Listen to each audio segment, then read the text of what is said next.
exprimé qu'il ne souhaitait plus entendre parler de moi. Telle est sa volonté. Maintenant, vous voudrez bien m'excuser, mademoiselle Ross, j'ai encore du travail.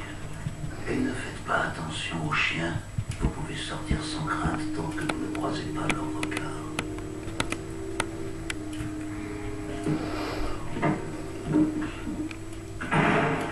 Il est libéré et un mois plus tard, votre labo vole en éclats. Quelle coïncidence. Et bien sûr, vous n'allez pas me dire où il se trouve, je suppose. Combien de fois dois-je le répéter? Je serais ravi de pouvoir vous aider, mais je ne sais rien. Vous savez au moins qui je suis, madame. Je sais que vous êtes le père de Betty, je sais aussi que vous êtes officier. Trêve de conneries. Je suis l'homme qui a retiré votre père du circuit, lui et tant d'autres parasites du même genre, et je n'hésiterai pas à en faire autant avec vous si mon nom envie, c'est clair.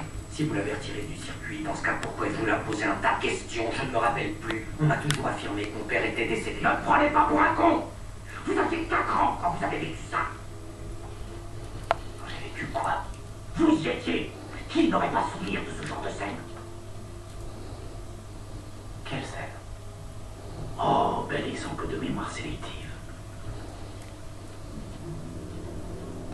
Dites-le-moi. Vous me faites de la peine.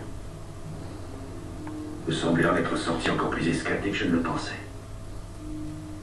Tant que cette histoire n'a pas été tirée au clair, votre labo est saisi et placé sous contrôle militaire. Et il ne vous sera délivré aucun sauf-conduit pour y retourner, ni dans aucun autre labo dont les recherches dépasseraient le stade de l'élaboration d'un gel fixant révolutionnaire pour salon de coiffure. Et une dernière précision. S'il vous arrivait d'approcher ma fille à moins d'1 kilomètre, je vous expédie au fin fond d'une cellule jusqu'à votre dernier souffle.